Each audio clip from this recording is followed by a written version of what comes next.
Isang araw, may nakita ang isang babae, na ang pinakamatalinong estudyante sa klase, ay naghahanap ng pagkain sa basurahan, at ang pagkain pala ay ang mismong almusal niya na itinapon niya, at ang mas ikinagulat pa ng babae ay, nakatira pala ito sa isang lumang gusali sa tapat ng kanilang bahay, kaya naman nang magkasalubong silang muli sa sakayan ng eskwelahan. Gusto sana ng babae na tanungin ito, ngunit nang tumingin siya sa mga mata ng kausap, bigla siyang natigilan, hindi makapagsalita, dahil ang mga matang iyon, ay puno ng matinding kawalan at kahinaan. Pagkatapos ng klase sa hapon, maingat na nag-ayos si Ella ng mga inumin at baon, at naghanda rin ng ilang gamit. Pagkatapos, dinala niya ang mga gamit na iyon, at pumunta sa harap ng abandonadong maliit na gusali. Maingat niyang inilapag ang mga gamit sa may pintuan. Tapos ay kumatok siya. Pagkatapos ay mabilis siyang nagtago sa likod ng puno. Mabilis ang tibok ng kanyang puso. Natatakot si ESPA na baka matuklasan siya ng bata. Pero sa totoo lang, matagal na siyang nakita ng bata. Kinabukasan, pumasok si Ella sa paaralan gaya ng dati. Pero pagdating niya sa hintuan ng bus, nakita niyang matagal na siyang hinihintay ng bata. Salamat.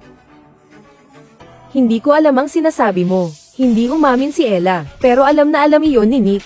Pagsakay sa school bus, umupo si Nick sa tabi ni Ella. Dahil sa pagkamausisa, itinatanong ni Ella kay Nick ang kanyang katanungan. Bakit ka nakatira sa lumang gusaling iyon? Pinalayas ako ng nanay ko. Bakit? Dahil pinagsusuntok siya hanggang mamatay ng bawat boyfriend niya. Naitago ni Nick ang mga peklat sa kanyang kamay nang hindi namamalayan, at kahit kailan ay hindi inakala ni Ella, na nakatira si Nick sa isang abandonadong maliit na gusali, at may tinatago pa palang isang sikretong hindi alam ng iba, at ang sikretong ito, ay mabubunyag lamang pagkalipas ng mahigit 10 taon. Dahil may kakaibang amoy si Nick, nagsimula ng magbulungan ang mga kaklase tungkol sa kanya. Grabe, naamoy ko na nga rito mismo. Nakita niya si Nick na nahihiyang yumuko. Si Ella ay kusang nag-aya kay Nick. Mga bandang alas 5 uuwi ang mga magulang ko. Kaya gusto mo bang maligo o maglaba man lang? Pwede kang pumunta sa bahay ko. Opo. Sige po. Nakita ni Ella ang nagniningning ng ngiti ni Nick. Doon lang nakahinga ng maluwag si Ella. At ang dahilan kung bakit pinili ni Ella na tulungan si Nick, ay hindi lamang dahil sa pagkakaibigan nila bilang magkaklase, kundi higit sa lahat dahil sa pagkakatulad ng kanilang sitwasyon. Ang ama ni Ella ay ang mayor ng bayan. Sa paningin ng ibang tao, ito ay tiyak na isang maganda at magarang katayuan. Ngunit sa likod ng tila perpektong imahe, mayroong nakatagong sakit na hindi alam ng iba. Ang ama ni Ella ay may malubhang pagkahilig sa karahasan, at madalas na walang dahilan na sinasaktan ng kanyang ina. Paulit-ulit na nasaksihan ni Ella ang ganitong mga eksena, kaya siya ay nanatili sa ilalim ng matinding takot na dulot ng kanyang ama. Sa ilalim ng anino, agad na naligo si Nick at lumabas na. Suot ang damit ng ama ni Ella. Salamat sa pagpapahiram ng damit mo. Walang anuman. Hindi mapapansin ng ama ko na nawawala ang damit. Pagkatapos ay aalis na sana si Nick, pero nagsalita si Ella. Mga 1 oras pa ang mga magulang ko bago umuwi. Pwede kang manatili at manood ng telebisyon o ano paman. Kaya't sabay silang naupo sa sofa, habang kumakain ng popcorn at nanonood ng telebisyon, sa isang magaan na kapaligiran. Tinanong din ni Ella si Nick kung ano ang plano niya pagkatapos ng kolehiyo. Magiging Marine. Pasensya na, ako. Napatawa si Ella, dahil hindi naman tumatanggap ang Marine Corps ng mga mahina, pero natutuwa pa rin siya para kay Nick, dahil hindi na gaanong walang buhay ang mga mata nito. Pero dahil wala siyang matirhan, lagi na lang si Nick sa lumang gusali sa kabila. Madalas siyang dinadalaw ni Ella. Kasama niya itong nagtatanim ng halaman. At ang prosesong ito ay naglalatag din ng isang foreshadowing sa pelikula. Dapat nating protektahan ang ugat para hindi ito magyeyelo, o maiwasan ang pagyeyelo. Ang ugat ang pinakamahalagang bahagi ng halaman. Paano mo naisip ang magtanim ng sarili mong halaman? Dahil kung aalagaan ko ng mabuti ang mga halaman, makakakuha ako ng mga bulaklak o prutas bilang kapalit. Kung hindi ko sila aalagaan, malalanta at mamamatay sila, katulad ng tao. Napaisip si Ella sa narinig. Tumingala siya sa puno ng oak sa gilid. Pero paano naman ang punong oak na ito? Lumalaki ito kahit walang nag-aalaga, dahil kaya nitong alagaan ang sarili. Ano man ang mangyari, hindi ito matitinag, malakas at matibay. Hindi mahirap makita ang pagnanais ni Ella na maging matatag na parang puno ng oak, isang taong malaya, ang papa at mama mo. Madalas ba nilang ginagawa iyan? Nakita ni Nick na napakunot ang noo ni Ella at nanahimik. Natanto ni Nick, hindi sinasadya, nasabi ko ang pinagmumulan ng sakit ni Ella, kaya dali-dali ko siyang niyakap ng mahigpit. Noong mismong sandaling iyon, isang kakaibang damdamin ang unti-unting umusbong sa aming mga puso. Kinabukasan, sa loob ng school bus, binigyan ako ni Nick ng isang hugis pusong palamuti na gawa sa kahoy ng oak, para ipaalala sa akin na maging matatag at matibay. Hindi ko mapigil ang mapangiti nang matanggap ko ang regalo. Unang pag-usbong ng pag-ibig. Unti-unting naglapit ang kanilang mga kamay na parang hindi sinasadya. Ngunit ang mga kaklase ay nagbigay ng kakaibang reaksyon. Nakakadiri. Taya ko, may rabies na siya. Ganoon din ang tingin ko. Ha ha ha. Nang makita iyon ni Ella, agad siyang tumayo. Tumayo kayo. Sama-sama tayong tumayo. Dali, huwag niyong gawin iyan. Gumising ka na, bilisan mo.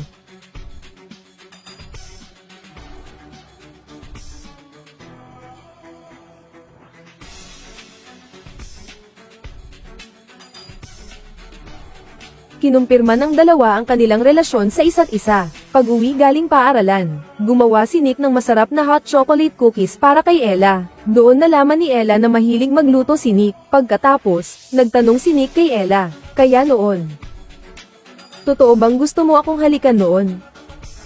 O para lang maasar si Katie? Ako lang naman. Kailangan kong malaman ang totoo. Gusto talaga kitang halikan. At ang dalawang nalililos sa kaligayahan, ay tuluyan ng nakalimot sa oras. Nakauwi na pala ang tatay ni Ella. Nangangamba si Ella kaya minadali niyang umalis si Nick. Nakatakas na si Nick sa bintana. Pagpasok naman ng ama sa kusina, pero may narinig pa rin siyang kaunting ingay. Gumawa ako ng kaunting biskwit para sa iyo. Mabuti na lang at mabilis si Ella, at nagtagumpay sa pag-alis ng pagdududa ng ama. Gayunpaman, mas lumalalim ang pag-ibig nilang dalawa. Mas madaling makalimot sa oras. Nang araw na iyon, habang magkasama silang dalawa, nagkaroon pa rin ng hindi inaasahan. Binuksan ni Ella ang pinto. Mabilis. Ella, parating na ako. Buksan mo ang pinto. Mabilis. Magbihis ka. Sino yun sa loob? Papasok na siya. Magbihis ka. Buksan mo ang pinto. Biglang binuksan at pumasok ang ama. Pagkakita niya sa kanyang nasaksihan, agad siyang nagalit na nag-aapoy. Hindi niya binigyan ng pagkakataon ang anak na makapagpaliwanag. Hinawakan niya ng malakas si Nick at inihagis sa sahig. At sinimulan niyang bugbugin si Nick. Kahit na si Ella ay nagpupumilit na pigilan siya, hindi pa rin tumitigil ang ama. Sa halip, lalong bumigat ang kamay niya. At sa ganito, si Nick ay isinakay na sa ambulansya. At ang ginawa ng ama, ay parang isang walang awang bagyo, na nagwasak sa kanilang pag-iibigan. At tuluyan ding dinurog ang puso ni Ella. Mula noon, walang pag-aalinlangang iniwan ni Ella ang bayan. Tumakas siya mula sa bahay na halos ikamatay niya sa hirap na maramdaman. Mabilis lumipas ang panahon. Ang mga taon ay parang bula. 10 taon ang mabilis na lumipas. Pero ang sama ng loob ni Ella sa kanyang ama ay hindi kumibo. Hanggang sa araw na pumanaw ang kanyang ama, si Ella ay bumalik ulit sa bayan. Nang mga oras na iyon, ang natitira na lamang sa bahay ay ang ina niyang puno ng mga kunot sa mukha. Sa loob ng mahabang 10 taon, hindi maintindihan ni Ella ang kanyang ina. Bakit hindi ito sumama sa kanya noon? Pagkatapos, pumunta si Ella sa kanyang silid tulugan. Pagkalipas ng mahigit 10 taon, bumalik siyang muli sa pamilyar na lugar na ito. Ngunit nang makalapit siya sa bintana at itabi ang kurtina, natuklasan niya na ang lumang gusali sa kabila, na dati sira-sira, ay tuluyan ng nagbago. At matapos ang pangyayaring iyon, si Nick ay tuluyan ng nawala. Pagkatapos, lumingon siya at binuksan ang music box, at tumitig sa hugis pusong oak na ibinigay ni Nick sa kanya. Nang mga sandaling iyon, ang mga alaala ay nagdatingan na parang alon. Lubog na lubog siya sa mga alaala, ngunit dumating ang kanyang ina at napahinto siya. Umaasa ang ina na sa libing ng ama. Masasabi ni Ella ang 5 magagandang katangian ng ama. Ngunit ng araw ng libing, tinitigan ni Ella ang blankong papel na hawak niya, at pagkatapos ay tiningnan ng kanyang ina sa ibaba ng entablado. Napakaguluhan ng kanyang isipan. Pinilit niyang hanapin sa alaala ang bawat detalye. Pero talagang wala siyang maisip na magandang katangian ng kanyang ama. Kaya naman, sa gitna ng mga nagtataka at hindi makapaniwalang mga tingin, tahimik na umalis si Ella sa burol. Pagkatapos noon, bumalik si Ella sa Boston. ngunit ang kalungkutan sa kanyang puso ay nanatili. Dala-dala niya ang hindi maipaliwanag na kalungkutan, at pumunta sa isang tahimik na rooftop, pero kakaupo pa lang niya, nang may biglang lalaking sumulpot na ikinagulat niya. Dali-dali siyang lumingon para umiwas sa tingin ng lalaki. Halatang hindi rin inaasahan ng lalaki na may ibang tao sa rooftop. Agad din naman siyang kumalma. Pasensya na. Napakasama ng araw ko ngayon. Maaari ka bang bumaba dyan? Ayos lang ako. Salamat. Mapanganib ang pag-upo mo dyan. Ayaw sana ni Ella pansinin, ngunit naupo na mismo ang lalaki. Natigilan si Ella sa ginawa ng lalaki. Lyle ang pangalan ng lalaki, isang neurosurgeon. Hindi lang maganda ang mukha, mayroon din siyang napakasayang kalooban. Ilang salita pa lang, nakapagpatawa na niya kay Ella ng gusto, at inamin din ni Ella, nakamamatay lang ng kanyang ama. Balak niya sanang umiyak ng mag-isa, pero hindi inaasahang nakilala niya si Nick, isang taong masayahing tao. Pakikiramay. Sana'y nakauwi ako. Para sana'y makita ko siya sa huling pagkakataon, pero hindi ko nagawa. Ngayong gabi, nakita ko mismo kung paano binaril ang isang bata. 6 na taong gulang pa lang siya. Nakuha ng nakababata niyang kapatid ang baril sa kwarto ng mga magulang nila, at aksidenteng sumabog. Ginawa ko naman ang lahat ng aking makakaya. Sino ang dapat sisihin? Totoo ito, sisirain nito ang buhay niya habang buhay. Lubhang naguluhan si Ella sa sinabi ni Nick, ngunit nagmadaling magpalit ng usapan si Claire, at sinimulan niyang pag-usapan ang unang pag-ibig ni Ella. Ang unang pag-ibig ko ay si Nick. Mabait siya at mahusay.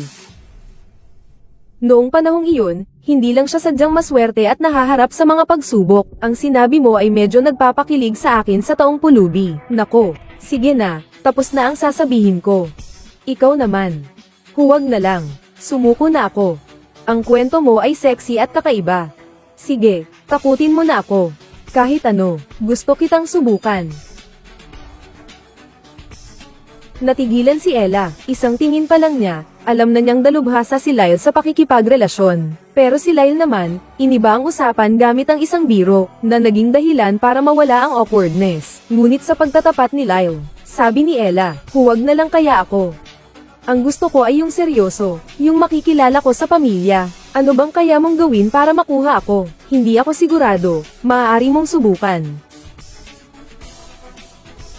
Hindi napigilan ni Lyle na hawakan ang mahabang buhok ni Ella. Ang init ng paghawak ay parang nakakatunaw ng yelo. Ang puso ni Ella, na nagyelo sa loob ng 10 taon, ay nagsimulang magkaroon ng pag-asa. Habang lalong umiinit ang kanilang pagsasama, isang biglaang tawag sa telepono ang pumihil sa lahat. At nang magising si Ella sa katotohanan, nagpaalam siya kay Lyle, sapagkat si Ella ay patuloy na umiibig kay Nick. Ganito, ang dalawa ay umalis nang hindi nag-iwan ng anumang paraan para mag-ugnayan, at nagmadaling magpaalam. Kinabukasan, umuupo si Ella ng isang tindahan malapit sa kanyang bahay. Naghanda na simulan ang kanyang negosyo sa pagtitinda ng mga bulaklak sa Boston. Habang naglilinis siya sa loob ng tindahan, isang babaeng nagngangalang Lisa ang pumasok. Lumalabas na, si Lisa ay nag-apply ng trabaho, pero si Kayla ay hindi naglagay ng anunsyo para sa trabaho. Tungkol dito, paliwanag ni Lisa, matagal na niyang pinagmamasdan ang tindahan na ito, at napakagusto niya rito. Ngayon, nakita niyang may magbubukas ulit ng tindahan, kaya't dumiretso siya rito para magtanong kung kailangan ng katulong.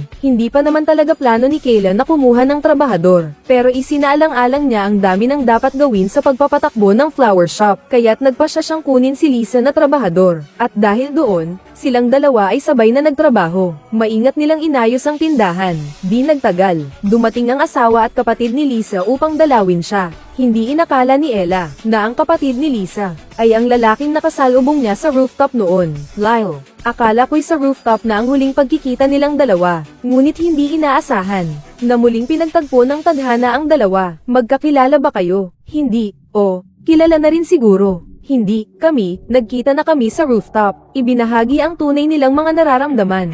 Nakita ang ganitong pangyayari. Si Lisa, kasama ang kanyang asawa, ay nagmungkahi ng isang pagtitipon sa gabi. At dahil sa maraming pagkakataon, si Ella ay masayang pumayag din. Mabuhay at masaya ang pagtitipon.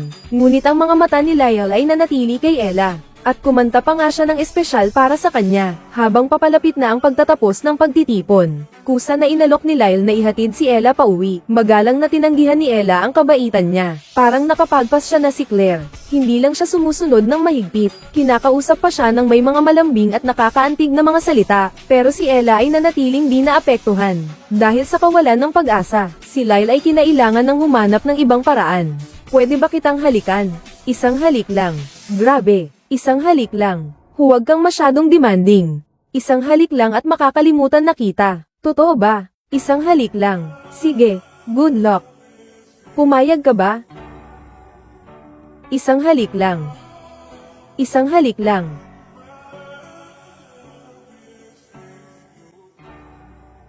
Sige.